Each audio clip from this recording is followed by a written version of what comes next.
Išlėkim į Airiją, Norvegiją, Londoną, su svajonėm didelėm, kaip cepelinai tonomis.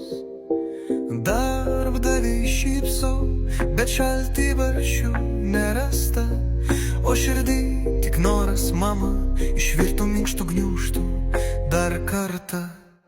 Pirmą savaitę dar viskas įdomu, antrą savaitę jau truputį liūdnu, trečią savaitę sapnuoju lėkštę garuojančiom, kur mama sako valgyk, kol netaušiu vaikutį.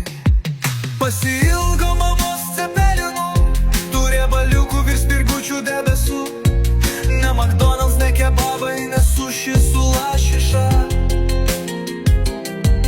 tik bulvės su meile, mūsų pasaulio viršūnė.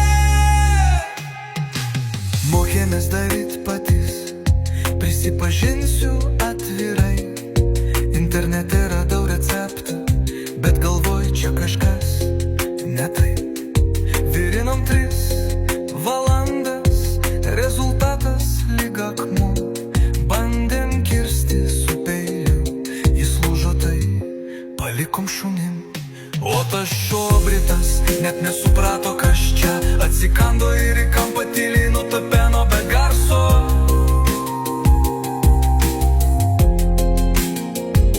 Skambino mamai, gelbėk mus, siunčiam sosas, jie atsako juokdamasi, aš jums įdėsiu 5 į termosą.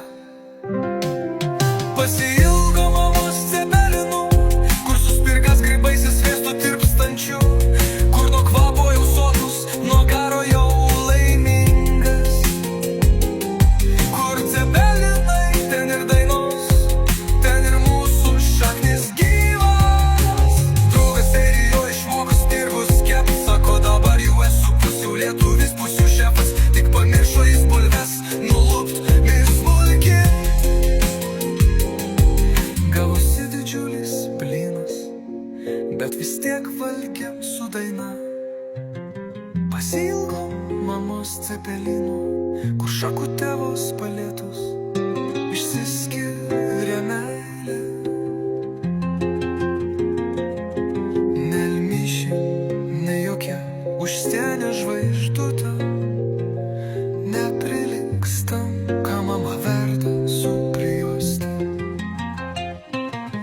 Oi mama, siūsk mums siuntinį greit,